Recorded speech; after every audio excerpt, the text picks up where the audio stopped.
And do you know how to identify a meth dump site? Law enforcement and the Upper Peninsula Substance Enforcement Team are encouraging the public to educate themselves on the identification of meth and dump sites. Fox UP's Kelsey Niemestow attended an educational presentation on meth today put on by Upset. Kelsey, what can you tell us? Then unfortunately, Upset says meth labs are on the rise. Since January 1st this year, they've already cleaned up 26 dump sites, and they expect the number to go way up by the end of this year.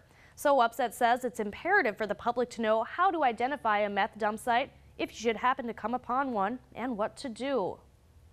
Empty soda pop bottles, Coleman camp fuel, pseudoephedrine, batteries, coffee filters.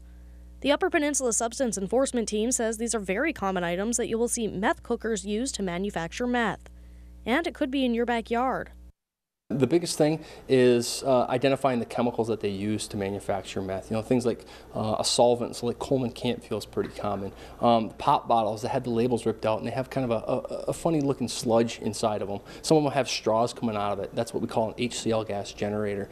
Upset held a special presentation today to talk to those interested in learning more about the meth problem in the UP and how they can identify the dangerous cook or dump sites. A group from the North Country Trail hikers were in attendance. Many meth dump sites are found on hiking trails or back in the woods. Lorena Jinkerson said she knew a lot about meth and dump sites already, but wanted to educate herself more on the topic. To see the actual pictures of what to look for really has been the best thing for me. Knowing what to look for as far as the pop bottles without the labels on them. Upset officials say knowing what you're looking at and the difference between trash and a dump site could save your life. Tim Scholander says everything included in meth and a dump site is hazardous and dangerous and should never be dealt with by anyone but a trained professional. Stuff has been found all over the place. Earlier this last year we had it at North Star Academy, behind North Star Academy.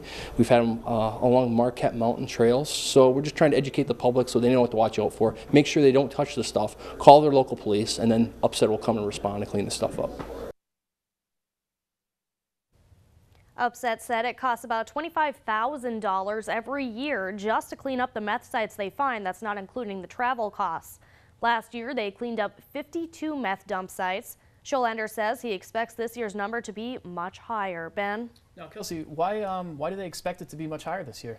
Meth is very cheap to buy, and the chemicals are, and it's very easy to make. It takes, Scholander told me it takes about 45 minutes just to make the meth. So easy access, very cheap. All right. Well, thank you, Kelsey.